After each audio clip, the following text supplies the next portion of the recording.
All right, continuing in our Neteru series, today I'm going to be talking about Mut, NebtHet, HetHeru, Sekhemet, and Bastet. Going over some of these divine feminine principles because uh, they're all representing different aspects of the same energy anyway. It's not like it's different people. So starting off with Mut, the Divine Mother, represents a specific aspect. She's typically seen represented by the vulture. And I believe this represents the selfless nature of a mother.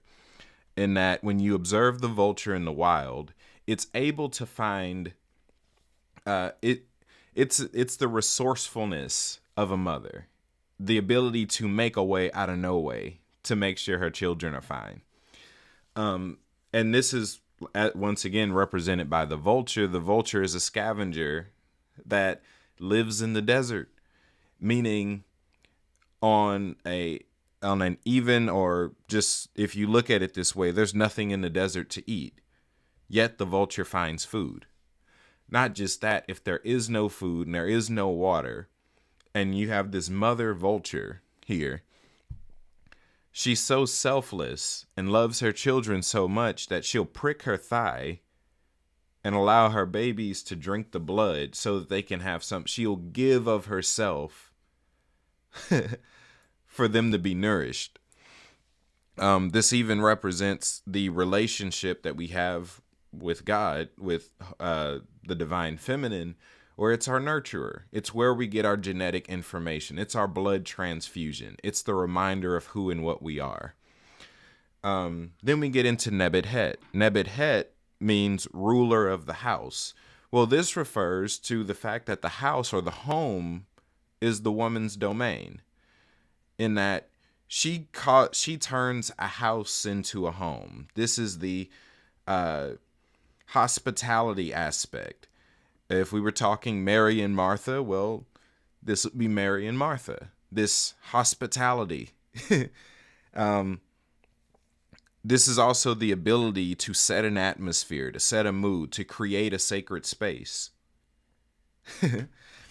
Now we get into HetHeru. So HetHeru is represented by the cow. This is the all-breasted one, what the Hebrews would call El Shaddai. And this also represents the nurturing and nursing aspect of Holy Spirit, or our mother, in that when we're in our immature state, we need the genetic information of our heavenly parents to help transfigure us into their design. Now, in the wild, you see nursing. What better animal to represent nursing than the creature that has 4 breasts? Which goes to show that within the divine feminine, you get all that you need. That it's nourishment without missing anything. You leave fully nourished, fully supplied. This is a mother providing everything you need. Typically seen even more so on an emotional level. This is a comforter in a certain aspect as well. So then we get into one of my favorites, Sekhemet, the lion-headed goddess, the lion-headed Neteru. So she means power, or the powerful one.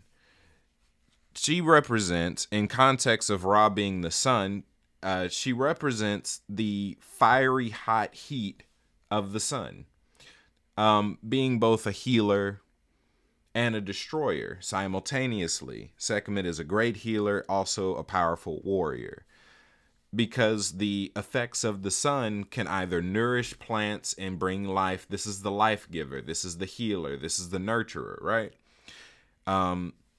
Or the sun can be so hot that it evaporates plants. You can't grow anything. It causes a drought. It's even said in Kemetic texts that it's the breath of Sekhemet that created the desert.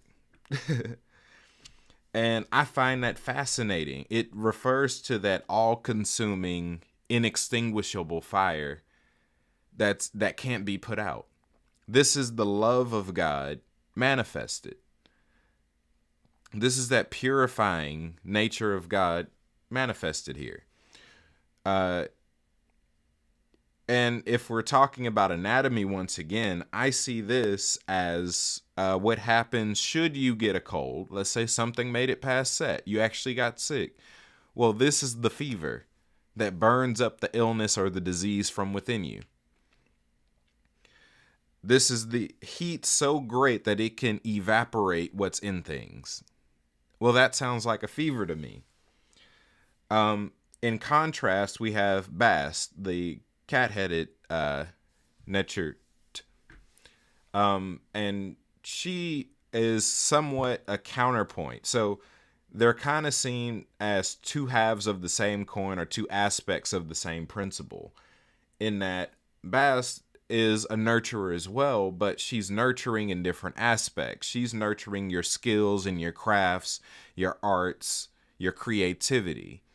While Sekhemet is the hot sun that makes you wish you had water, Bast is more of the gentle warmth that comforts you. It's all about nurturing your skills and your crafts.